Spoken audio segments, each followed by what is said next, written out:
Good day, ladies and gentlemen. I present you the fabulous students of international business. We're having a project on marketing. And what we're here to discuss, culture. We all have different cultures. You can see we're from different places all around the world. And we've come to understand that culture defines any business. You can't take away culture from any society. And as much as we can't do that, we have to understand each culture distinctively because we work in diverse organizations. We have people from multinational, multicultural groups and all we have. So we're here to tell you more about culture. We have a special guest, a fabulous guest. I know you don't know who that is, but he's seated right in the middle. And I would like to ask him to introduce himself so that we get to know him very well, as we'll be asking some questions to keep you entertained. Thank you. All right, good morning. My name is Brian Defolaji. I studied psychology, then let me start from there. I read psychology from the University of Obafemi Awolowo University in Nigeria. And that has opened me up to different personality, different human beings. I've met with different things, and I have to say that psychology has broadened my horizon on dealing with individuals and different cultures at different places. I've been to several places in the world. I've been to South Africa, been to Netherlands, and I've had reasons to work with people of diverse cultures, and I've included in cultural diversities, which is very key to business development. Thank you. Yes, culture. I know you're asking, what is culture? Some might say is the way of life of a particular set of people. Some might even say is the way Yetunde dresses and then the way she talks. Beautiful Yetunde in Nigeria. Or is the way the fabulous Jaskira acts, the shy baby, the way she acts or does. Yeah, all this defines culture. But we'll be asking some questions. Maybe some questions you need to know about the Nigerian culture, or particularly maybe the South Africa where he has visited also, or particularly Netherlands too. He has experienced different culture. We'll be asking questions. Can you please tell us about your background and what you did to live and work in the country where you work? Okay, like I said, my background spans from psychology. I actually wanted to be a lawyer when I started, and I had an encounter with a counselor, and he told me about psychology. Like, wow, okay. And that talked about meeting different people, having to know different personality, different individuals, why they behave the way they do. And so I decided to go for psychology.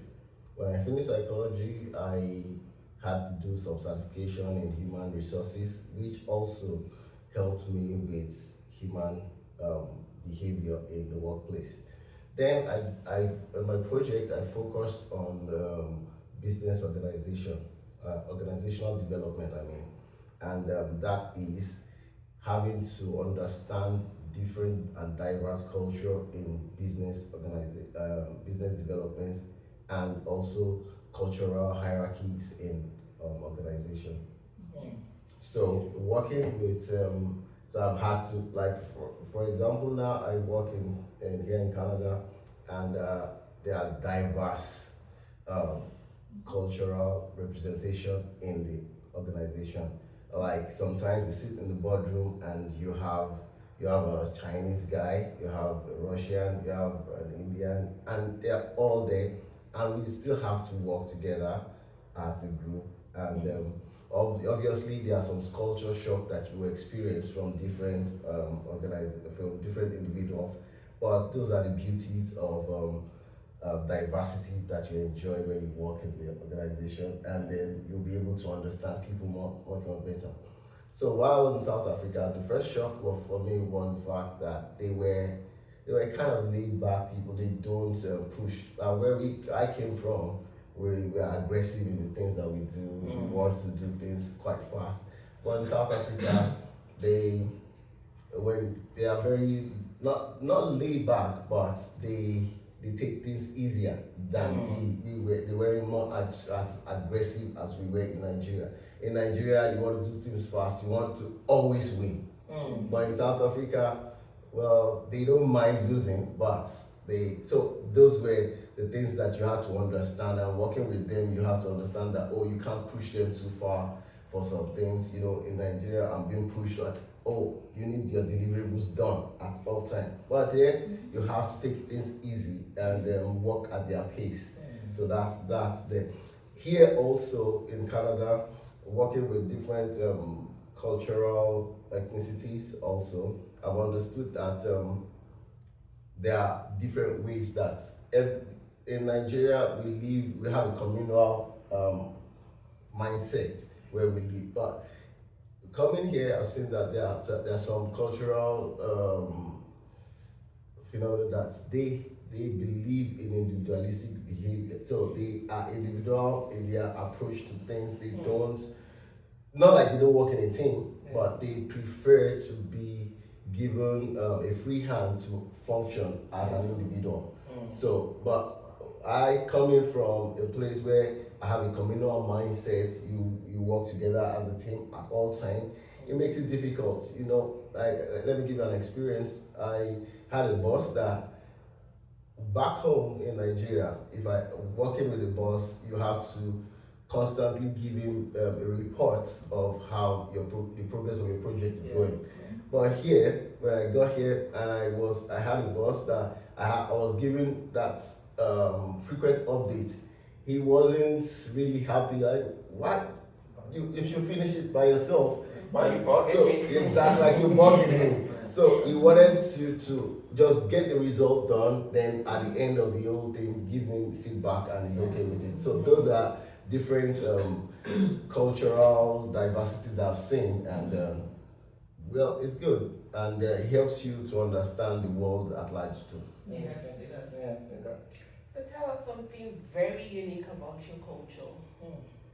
Something unique about us, like I said, we are very aggressive when it comes to even in our communication. So people think you're fighting because That's so true. Yeah. So you're aggressive in your and which transfer to your deliverables at work. To you want to get things done as fast as possible, and those are the unique things that we have and we carry around, and sorry if I can say, they always say Nigeria do they carry last. Yes. That is, I think I've heard that word. so that is what it's a drive, and it looks as if when you, as a Nigerian, you want to represent yourself in an organization, it looks as if you are representing your whole country and you can't let them down.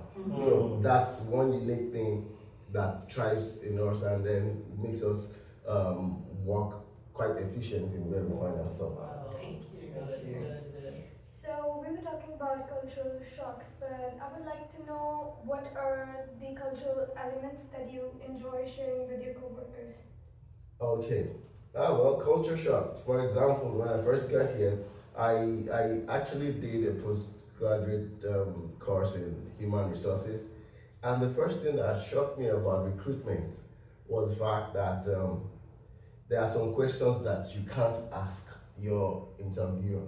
Yes. So, and back where I was coming from, that's a regular question. But so my first job here was to actually interview some people, and it was coming to my head every time I'm sitting with an interview, like, to ask, like, wow, that you can't ask. You can't ask. Yeah. So, but because while I was in Nigeria, in my recruiting processes, I've always asked those questions, and it was a normal thing.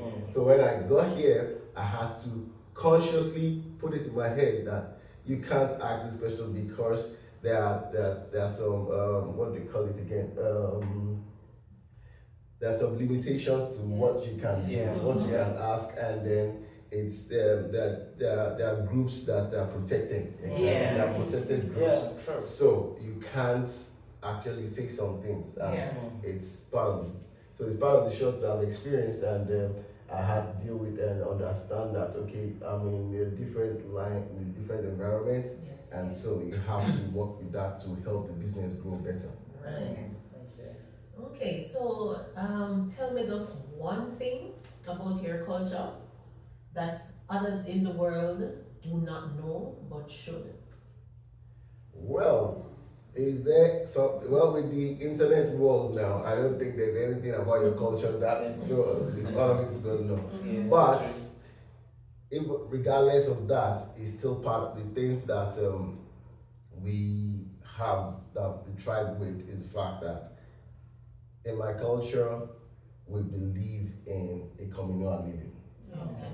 And that is that's a key point in the way we act, the way we talk, the way we relate to people, the way we even do business. Okay. And it also goes down to reflecting in your policies that you do, and then the way you structure organization, which is part of the things that you see different in other cultures. And then though there's some like in Netherlands, they too, they have that communal living, they work together as a group at all time. But in the US and Canada, it's individualistic kind of behavior that they have. Everybody wants to be on their own and do things on their by themselves. So those were, so I can say that's one thing Yes. is the communal mindset that we have that makes us thrive. The fact that we are aggressive. I know that there are negative narrations about Nigeria itself, but at that you can't say the whole narrative is correct to every individual. So as much as we have negative narrations about us, we also have good narrations that thrives and controls and trend in the world as of now. So those are so one thing that we have, that is the aggressive behavior and that communal mindset of living together with people. So that would be that one thing. Yeah. Okay. Thank you for your time, and it's really nice having you here, Mr. Rock. So for me, I'm going to ask him about the cultural norms in your country and the outsiders, how they perceive those norms. Okay, so those norms, like I've actually retreated so far, we have been seen as aggressive. You've been seen that's a norm for us. You have been seen as somebody that wants to always win, which is part of our norm and culture. There's something that we also have, that educative mindset that we always want to read. It's like that. I heard the saying somewhere that says that if there's any place where you have school in all around the world, you have Nigeria. Okay. That's even transfers here. So you see that that's a norm, and that's mindset. It's passed down from generations, because when you grow in any family back home and you say, I want to be a footballer, the frown on your dad's face is like, what? And or you tell your mom, I want to go into music. Like, even if you want to go to music, you have to do this. You have to go to school. So those were norms, and they were drives for us. So even if you want to do something else, he will have to still have that basic education, which I see that it's something now that helps us, because at the end of the day, those passions, those drives will also fade out at some point, and then the education will now carry you on. So those were norms that were passed down from generations, and which is also working for us anywhere you find yourself as a Nigerian. Thank you. Right. Okay, so yeah, you have been to many countries. So my question to you is, how does like one culture shock that you experienced and made you change about how you see business? Okay, like let me use the example here. The one culture is the fact that you have a protected group here in Canada, and so that automatically changed my mindset about recruitment processes. So when you're recruiting, and there are a lot of there's some cultural shock that I've seen here. That's even in the way you relate with your colleague in the office is different. For example, here you can't talk down on your colleague. You Yes. can't talk down on your subordinate, even as boss. Yeah.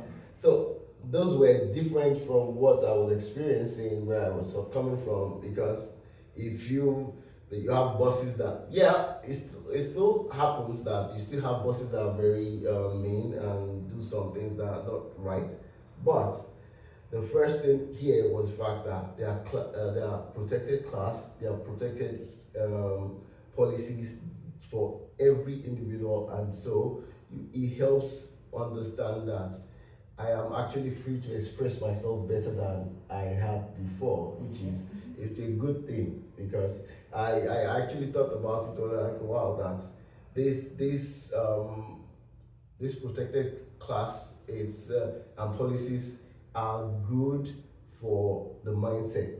Yes. It's not basically I've come to realize that those things were not put in place because they just want to protect people.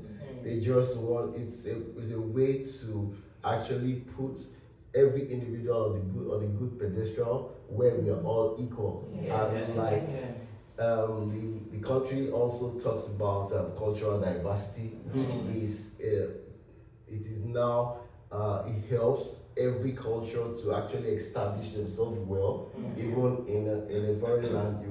So every person has a way to express even your cultural background and your cultural norms in the work organization without being segregated, without being pushed to the background, and everyone has equal right.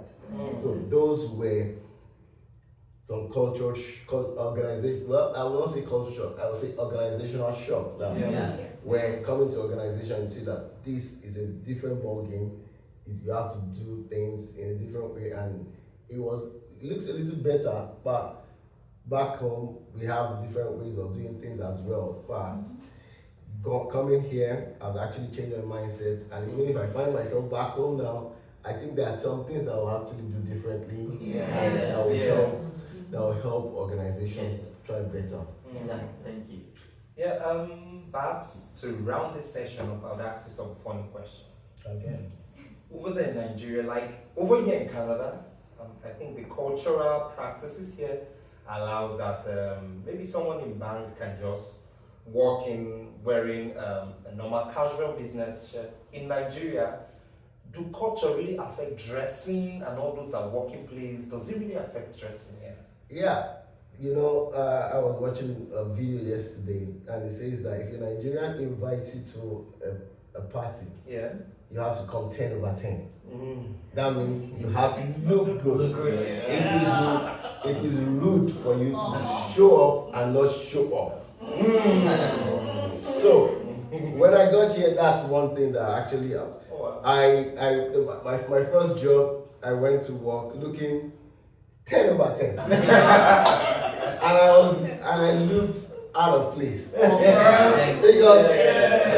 Because I got to the office and this guy was in a hoodie, that guy was in a t-shirt. I'm like, wow, okay, so I don't need to look that at all times. So that was, so in Nigeria, dressing is a key thing.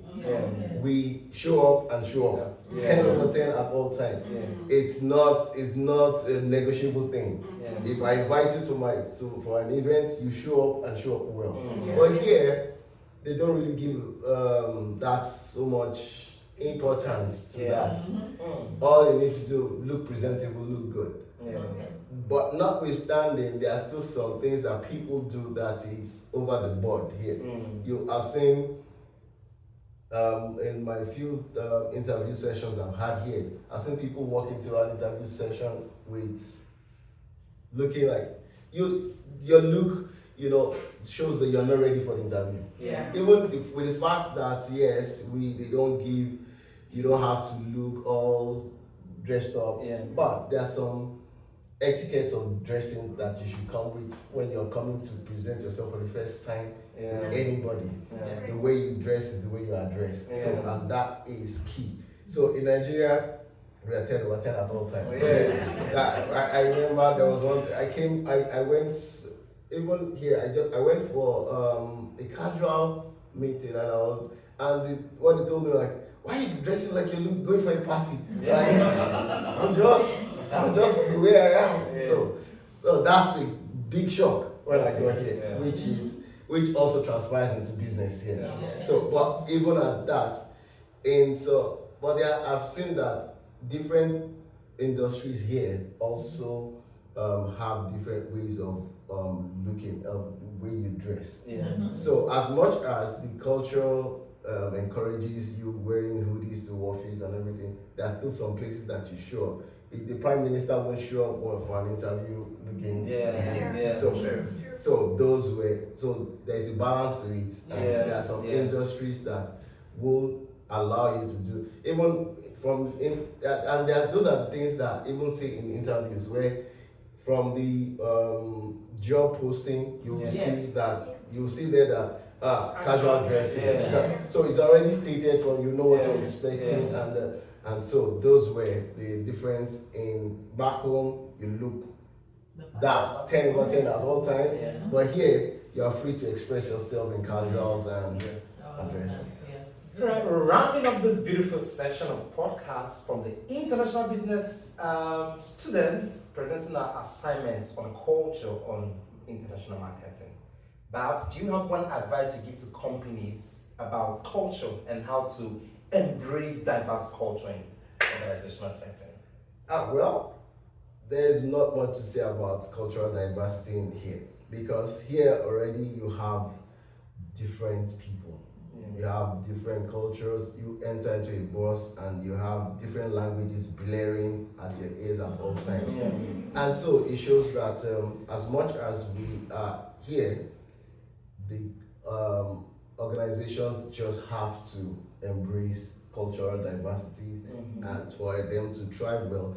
And besides, there are different mindsets and different innovations that come with different cultures. Yes. Which if companies imbibe and encourages, they will see that there will be different flavors Yes. in Yeah. their production and output. Yeah. And that's my take for them. Interesting. Thank you so much. You do have a great day until we come before you again. This is the Fabulous International Business Students, and our podcast on culture has come to an end.